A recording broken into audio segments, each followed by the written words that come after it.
Yorana et bienvenue dans votre magazine consacré au bien-être, à la santé et à la nutrition. Aujourd'hui, on va parler des bases de l'alimentation. Comprendre ces bases est essentiel afin de faire des meilleurs choix pour votre santé. Vous allez voir, rien de très compliqué, on va décortiquer tout ça ensemble. Anaëlle Lopez, coach sportif et nutritionniste. Avec son statut d'athlète professionnel en bikini fitness, elle s'est dirigée naturellement vers le sport et la nutrition. Et après 5 ans d'études supérieures, elle a obtenu son diplôme pour devenir nutritionniste spécialisée dans le sport. Aujourd'hui, elle partage ses compétences au quotidien au travers de son travail et utilise également les réseaux sociaux afin d'aider les gens à devenir une meilleure version d'eux-mêmes. L'alimentation est composée de deux grandes catégories, les macronutriments et les micronutriments.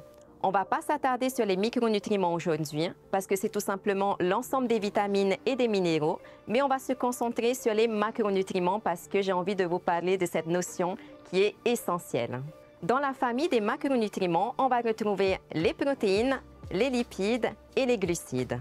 Maintenant, voyons tout ça un peu plus en détail. Les glucides, c'est la première source d'énergie pour le corps, en particulier pour le cerveau et pour les muscles. Les glucides, on va les retrouver principalement dans les féculents, le riz, les pâtes, les pommes de terre par exemple. On va les retrouver aussi dans les fruits et les légumes, mais aussi dans les produits sucrés comme les bonbons ou encore les glaces. Maintenant, passons aux protéines. Les protéines, elles sont essentielles pour la reconstruction et la réparation de nos tissus, de nos organes, de notre peau et de nos muscles. Et les protéines, on va les retrouver principalement dans la viande, dans la volaille, dans le poisson ou encore dans les œufs, mais aussi dans le monde végétal avec le soja, le tofu ou encore les légumineuses, donc par exemple les lentilles, les pois chiches ou encore les haricots blancs. Pour terminer, on va avoir ce qu'on appelle les lipides, souvent appelés aussi les graisses, qui sont super importants pour gérer le système hormonal, qu'on va retrouver dans les viandes grasses, dans la charcuterie, mais aussi dans l'huile d'olive, dans les autres huiles végétales, bien sûr, dans les oléagineux, donc toutes les noix, amandes, cacahuètes, dans l'avocat, dans la crème fraîche, les produits laitiers en général. Un bon équilibre entre ces trois macronutriments est essentiel pour maintenir une bonne santé et pour optimiser vos performances physiques.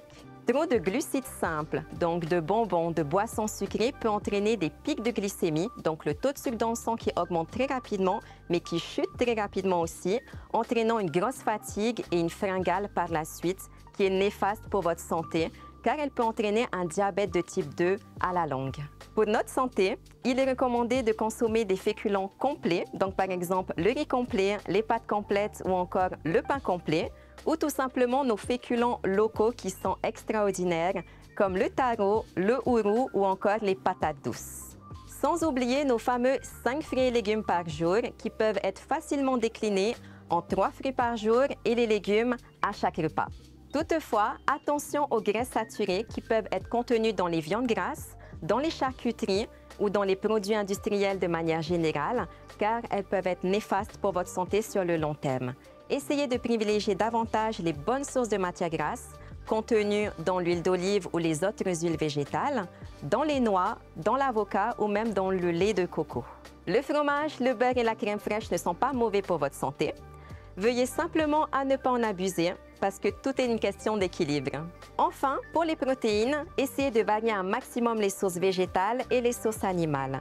Attention à la viande rouge, l'OMS recommande de consommer 500 g de viande rouge par semaine maximum, donc environ 2 fois par semaine. Et voilà, maintenant vous avez les bases pour comprendre les macronutriments, leur rôle et les sources alimentaires afin d'avoir plus d'énergie et de maintenir une bonne santé au quotidien.